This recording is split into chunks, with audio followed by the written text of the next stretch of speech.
नमस्कार दोस्तों, स्वागत है आपका हमारे YouTube चैनल D1 एजुकेशन में। तो सबसे पहले आपसे एक रिक्वेस्ट है कि हमारे YouTube चैनल को सब्सक्राइब करें। आज अपन चर्चा करेंगे एग्जाम्पल नंबर 8 जो 4.3 से पहले 4.3 में काम आने वाला है। तो सबसे पहले तो अपन बात कर लें एक 4.3 में क्या काम आएगा, द्विघाती सूत्र, जो शुरू में मैंने आपको लिखवा भी दिया। वैसे द्विघाती सूत्र क्या होता है? x बराबर minus B plus minus root B square minus 4ac upon 2a। ये द्विघाती सूत्र है। द्विघात समीकरण यदि X square plus B X plus C बराबर 0 हो, तब a का मान, b का मान, c का मान आप ले लेंगे। इस पर आधारित अपन 8वां एग्जाम्पल है कि 13 मीटर व्यास वाले एक वर्ताकार पारक की परिसीमा के एक बिंदु पर एक खंभा इस प्रकार गाड़ना है कि इस पारक के एक व्यास के दोनों अंत बिंदुओं पर बने फाटकों a और b से खंभे की दूरियों का अंतर 7 मीटर का है। तो क्या ऐसा करना संभव है? यदि है तो दोनों फाटकों से कितनी दूरियों पर खंभा गाड़ना है, यानी सिचुएशन चेक करनी है पहले, यदि पॉसिबल है कि नहीं। तो a pole has to be erected at a point on the boundary of a circular park of diameter 13 meters in such a way the difference of its distance from two diametrically opposite fixed gates A and B on the boundary is 7 meters. It is possibility check करनी है and what distance from the two gates should be pole A and B। तो देखो यहाँ से अपन शुरू करते हैं कि ये कोई सर्कुलर पार्क है, इस पर यहाँ कोई एक गेट लगा हुआ है और दूसरा गेट लगा हुआ है यहाँ पे, ठीक है। यहाँ गेट कोई ए है, यहाँ गेट बी है और ये पोल पी इरेक्टेड है, गाड़ा हुआ है, ठीक है। तो ये जो ट्राइंगल बन रहा है ये क्या है? राइट ट्राइंगल है, क्योंकि अर्धवर्त में बना त्रिभुज समकोण होता है, ठीक है। इसकी डायमीटर यानी व्यास आपको दे रखी है 13 मीटर। यदि ये x है, a से p की दूरी x है, तो b से p की दूरी x प्लस 7 हो जाएगी। इसने कहा है कि दूरियों का अंतर कितने का है? 7 मीटर का। तो देखो अपन मान लेंगे कि माना फाटक ए से पोल पी की दूरी बराबर x मीटर। तो let distance of pole P from A, let distance from pole P A की दूरी x मीटर। अब देखो तो बी, फाटक बी से, गेट बी से पी की जो डिस्टेंस है वो क्या है? x प्लस 7 मीटर, ठीक है। अब समकोण त्रिभुज ए बी सी में ये ए पी बी या ए बी पी, ठीक है। ए बी पी में पाइथागोरस प्रमेय लगा देंगे, पाइथागोरस थ्योरम, पाइथागोरस प्रमेय से। पाइथागोरस प्रमेय क्या होता है कि आधार स्क्वायर प्लस लंब स्क्वायर बराबर कर्ण स्क्वायर। आधार स्क्वायर तो x का स्क्वायर प्लस x प्लस 7 का स्क्वायर इक्वल टू 13 का स्क्वायर, ठीक है। तो x स्क्वायर प्लस इसका स्क्वायर खोलेंगे आइडेंटिटी से, x प्लस 7 का होल स्क्वायर, x प्लस 7 का होल स्क्वायर खोलेंगे तो ये आएगा x square plus 14x plus 49 equal to 13 का स्क्वायर 169। एक्स स्क्वायर और X square 2x square plus 14x plus 49, 169 का उधर पक्षांतरण कर देंगे माइनस 169। तो ये बनेगा 2x square plus 14x minus 120 equal to 0। अब 2 से डिवाइड कर दो, x square plus 7x minus 60 equal to 0। अब यहाँ पर माइनस 60 कैसे फैक्टर करने हैं कि उनका योग या अंतर 7x आए और गुणनफल माइनस के 60x स्क्वायर आए। तो 12 है और 5, 12x minus 5x minus 60 equal to 0। तो x कॉमन ले लेंगे, तो x चलो यहाँ ले लें, x कॉमन लिया तो x प्लस 12, यहाँ माइनस 5 कॉमन लिया तो x प्लस 12 इक्वल टू 0, ठीक है। तो एक तो हो गया x प्लस 12 और दूसरा हो गया x माइनस 5। तो यहाँ से तो देखो मिला है x का मान, एक तो मिलेगा माइनस का 12, एक मिलेगा 5। माइनस 12 है वो पॉसिबल नहीं है, तो ये अपने को नहीं लेना है। तो x इक्वल टू कितना लेना है? 5। ये तो अपन फैक्टराइजेशन मेथड से हो गया। अब यदि अपने को श्रीधराचार्य सूत्र से करना है तो कैसे करेंगे? देखो इसने कहा है कि पहले आपको चेक करना है कि ये पॉसिबिलिटी है या नहीं है। तो ये तो मैंने आपको बता दिया किससे, फैक्टर्स करने से। फैक्टर कैसे करने हैं वो आपको आता ही है, समझा रखा है। अब अपन करते हैं इसको किसके द्वारा, द्विघाती सूत्र से।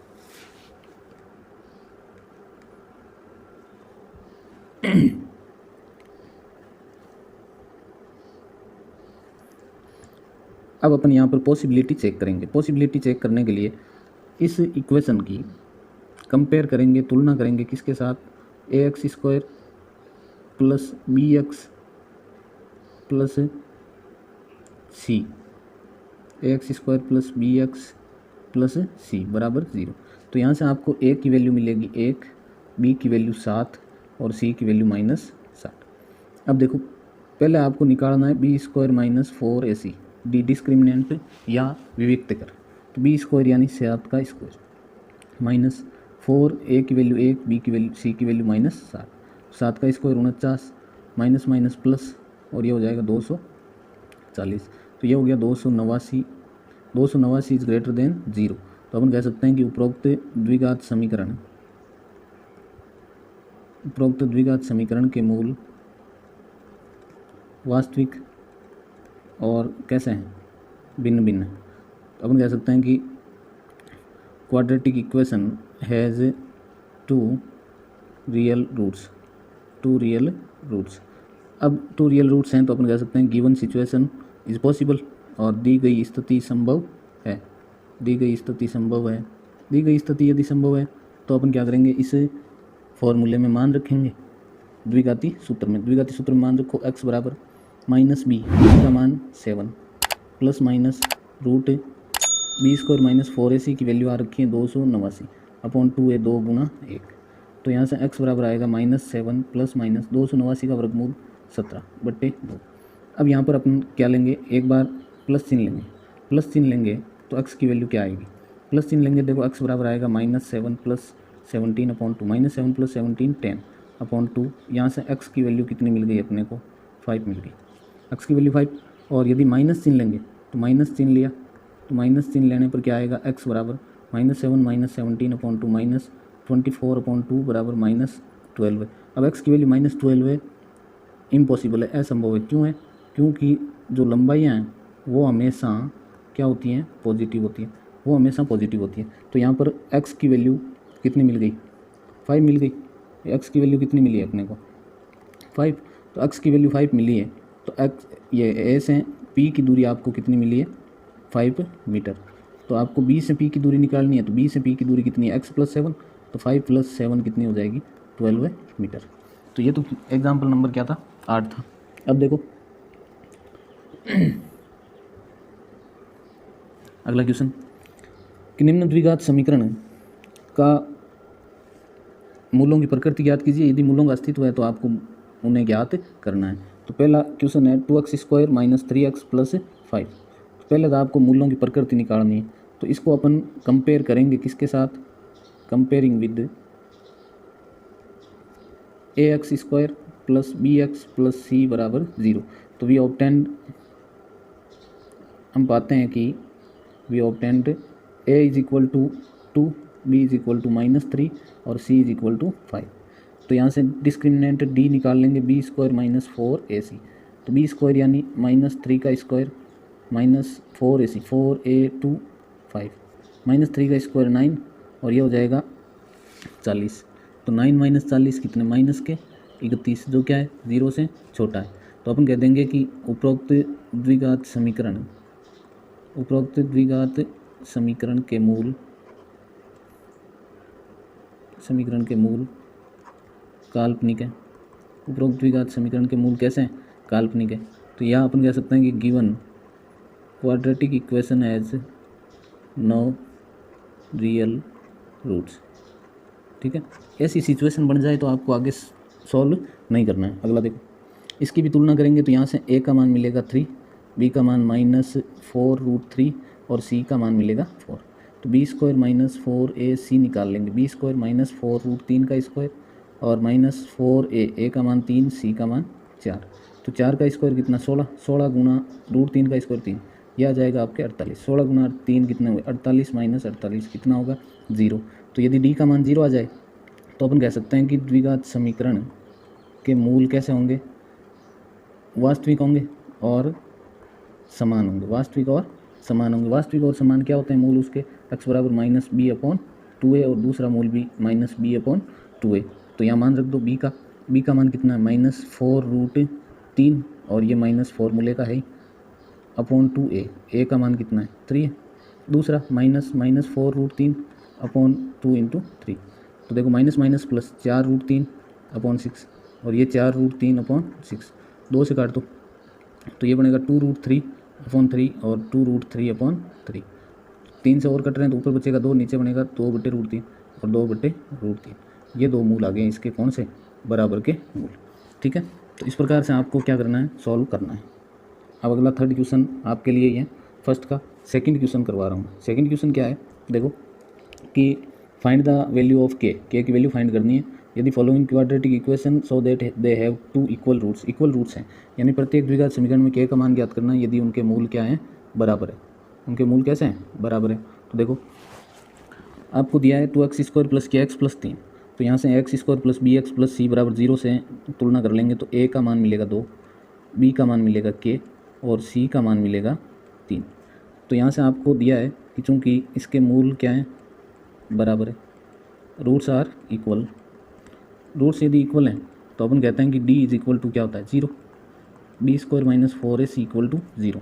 तो b का मान k² माइनस 4 इंटू 2 इंटू 3, तो k² minus 4 into 2 8, 8 2 4, k² equal to 24। k is equal to आ जाएगा प्लस माइनस √24। √24 को लिखेंगे 6 गुना 4 तो यह आ जाएगा प्लस माइनस 2√6। तो k का मान मिल गया 2√6। यहाँ से इसके लिए a का मान क्या? इसको पहले सरल कर लो, x² के फॉर्म में लिखो तो kx को अंदर गुना करेंगे kx² minus 2kx plus 6 equal to 0। तो यहाँ से a का मान मिलेगा k, b का मान -2k और c का मान 6। तो देखो आपको कहा है कि मूल क्या है? बराबर है, रूट्स आर इक्वल। रूट्स यदि इक्वल है तो अपन कह देंगे कि b² minus 4ac equal to 0। तो b² यानी -2k का स्क्वायर माइनस 4a की वैल्यू k, c की वैल्यू 6। तो -2k का स्क्वायर यानी 4k² minus 24k equal to 0। यहाँ से 4 कॉमन ले लेंगे, k कॉमन आ जाएगा तो ये बचेगा k माइनस 6। अब 4k को 0 के बराबर रखेंगे तो यहाँ से k की वैल्यू कितनी आएगी? 0। और k माइनस 6 को 0 के बराबर रखेंगे तो k की वैल्यू कितनी आएगी? 6। तो k की जो वैल्यू 0 आई है वो तो क्या है? इम्पॉसिबल है। अब इम्पॉसिबल क्यों है? क्योंकि जब अपन k की वैल्यू 0 लेंगे, k की वैल्यू 0 लेंगे तो ये पूरा क्या हो जाएगा? यहाँ से लेकर के यहाँ तक की वैल्यू क्या हो जाएगी? 0। तो फिर क्वाड्रेटिक इक्वेशन बचेगी नहीं, द्विघात समीकरण। तो अपन k की वैल्यू 0 नहीं लेंगे। k की वैल्यू 0 नहीं लेंगे तो इसका मतलब क्या लेंगे? k की वैल्यू 6 लेंगे। तो जितना पढ़ोगे उतना फ़ायदा होगा। पढ़ते रहें, आगे बढ़ते रहें। अब देखो अगला question. It is the possible to design a rectangular mango grove whose length is twice is breadth and the area is 800 metre square. यानी एक ऐसी आम की बगिया बनाना संभव है, जो आपको दिया है कि आम की बगिया बनाना संभव है जिसकी लंबाई कितनी है? चौड़ाई से दुगुनी हो और उसका क्षेत्रफल दे रखा है आपको 800 वर्ग मीटर। तो इसको मैं यहीं करवा देता हूँ आपको सॉल्व। आप मान लेंगे कि माना आम की बगिया है, उसकी चौड़ाई मान लो, लंबाई है वो चौड़ाई से कितनी गुनी है? 2 गुनी। तो चौड़ाई मान ली x, तो लंबाई कितनी होगी? लंबाई होगी चौड़ाई से 2 गुनी, तो 2x। अब आपको पता है कि क्षेत्रफल क्या होता है? लंबाई गुना चौड़ाई इक्वल टू दे रखा है 800। तो 2x Guna x equal to 800। तो ये हो गया 2x² इक्वल टू 800। 2 का भाग लग जाएगा तो x² बराबर 400। तो यहाँ से एक इक्वेशन मिल जाएगी x² माइनस 400 बराबर 0। तो यहाँ से पहले b² माइनस 4ac का मान निकाल लेंगे। b² का मान कितना है? 0। तो 0 का स्क्वायर माइनस 4a की वैल्यू 1, c का मान माइनस 400। अब यहाँ से वैल्यू निकाले माइनस माइनस प्लस, ये मिला 1600। 1600 है वो 0 से बड़ा है, तो ऐसी स्थिति संभव है। ऐसी स्थिति यदि संभव है तो आपको आगे हल करना है। आगे हल करने के लिए आपके पास श्रीधराचार्य सूत्र है, -b plus minus √b² minus 4ac upon 2a। तो -b की value 0 plus minus b² minus 4ac का मान आपने निकाला है 1600 अपॉन 2a की वैल्यू 1।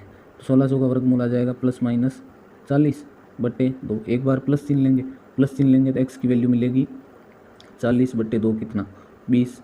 और माइनस चिन्ह लेंगे तो x की वैल्यू मिलेगी -20, जो इम्पॉसिबल होगी। इम्पॉसिबल क्यों होगी? क्योंकि अपने को एक्स क्या ले रखी है उस आम की बगिया की लंबाइयाँ। तो देखो एक्स की वैल्यू यदि 20 है तो चौड़ाई 20 आ गई, तो लंबाई कितनी आएगी, 2 गुणा 20 कितनी होगी, 40। इस प्रकार आपको हल करना है। आगे, क्या निम्न स्थिति संभव है, उनकी वर्तमान आयु याद कीजिए। दो मित्रों की आयु का योग 20 वर्ष है। 4 वर्ष पूर्व उनकी आयु का गुणनफल 48 था। दो मित्र हैं, उनमें से एक की आयु, पहले मित्र की आयु मान ली, पहले मित्र की आयु x मान ली, तो दूसरे की कितनी होगी, 20 माइनस एक्स। अब ये कह रहा है कि 4 वर्ष पहले, 4 वर्ष पहले, 4 वर्ष पहले पहले मित्र की आयु x माइनस 4, दूसरे की 20 माइनस एक्स माइनस 4, इनका गुणनफल कितना, 48। अब देखो x माइनस 4, इसको सरल कर लो तो 16 माइनस एक्स बराबर 48। x को अंदर गुणा करो तो x 16x से गुणा हुआ 16x minus x square, minus 4 16 से गुणा होगा तो माइनस का 64, और माइनस माइनस प्लस हो जाएगा और 4x। 48 को भी इधर ले आओ, ये माइनस एक्स स्क्वायर 16x और प्लस के 4x प्लस के 20x और माइनस 64 और माइनस के 48, ये होंगे आपके माइनस के 112 बराबर 0। अब यहाँ से माइनस से गुणा कर दो तो x square minus 20x plus 112 बराबर 0। X square plus B X plus C से तुलना करेंगे तो ए का मान 1, बी का मान माइनस 20 और सी का मान 112। तो यहाँ से बी स्क्वायर माइनस 4ac संभावना ज्ञात करनी है, तो माइनस 20 का स्क्वायर माइनस 4, ए का मान 1, बी का मान 112, तो माइनस 20 का स्क्वायर हो गया 400, माइनस 4 गुना 112 448, यहाँ से आया माइनस का 48 जो 0 से छोटा है तो मूल क्या होंगे इस समीकरण के, काल्पनिक। मूल यदि काल्पनिक होंगे तो ऐसी स्थिति संभव नहीं होगी, ऐसी स्थिति संभव नहीं होगी। ठीक है, तो इस प्रकार से आपको ज्ञात करना है। तो देखो कि शिक्षा शेरनी का दूध है, शिक्षा क्या है, शेरनी का दूध है, जो जितना पिएगा वो उतना ही दहाड़ेगा, वो उतना ही दहाड़ेगा। तो दोस्तों ये कोटेशन बाबा साहब भीमराव अम्बेडकर का है। उन्होंने कहा कि शिक्षा शेरनी का दूध है, जो जितना पिएगा उतना ही दहाड़ेगा, तो आपको भी उतना ही दहाड़ना है। ठीक है, अगला क्वेश्चन, अगला है कि it is possible to design a rectangular park के parameter 80 metre and area 400 metre square, find length and breadth. यानी क्या परिमाप 80 मीटर और क्षेत्रफल 400 वर्ग मीटर के एक पार्क को बनाना संभव, यदि है तो उसकी लंबाई ज्ञात कीजिए। तो यहाँ पे देखो, पहले तो आपको दे रखा है इसका पैरामीटर, पैरामीटर का मतलब परिमाप। तो मेरे को ये बताओ कि कोई भी रेक्टेंगुलर फिगर है, आकृति है, उसका परिमाप क्या होता है, 2 गुना लंबाई प्लस चौड़ाई, यही होता है। इसका मान दे रखा है कितना, 80, तो L प्लस बी की वैल्यू कितनी आएगी, 80/2 कितना होगा, 40। अब यहाँ से इसकी यदि लंबाई को अपन x मान लें तो चौड़ाई क्या हो जाएगी, 40 माइनस एक्स। ठीक है, चौड़ाई क्या हो जाएगी, 40 माइनस एक्स। अब इसका एरिया आपको दे रखा है कितना, 400 वर्ग मीटर। तो एरिया होता है L क्रॉस बी, लंबाई गुणा चौड़ाई बराबर 400।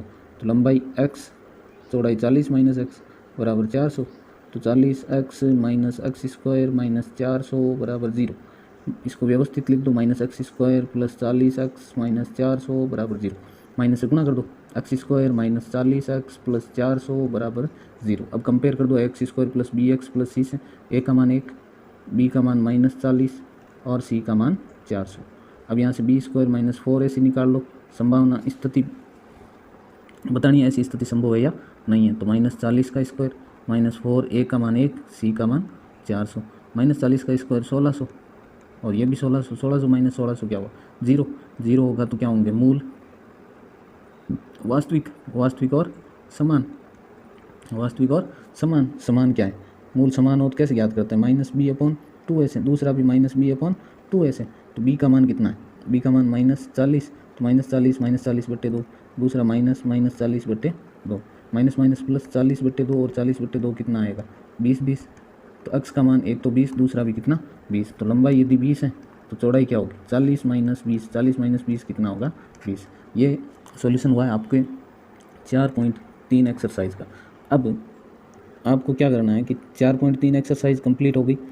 अब आपको यहाँ पर जो एग्जाम्पल, 1-2 एग्जाम्पल बचे हैं, वो एग्जाम्पल आपको करने, खुद को एक्सरसाइज करनी है एग्जाम्पल की। जो 1 या 2 एग्जाम्पल बचे हैं मेरे हिसाब से, उनकी एक्सरसाइज करनी है।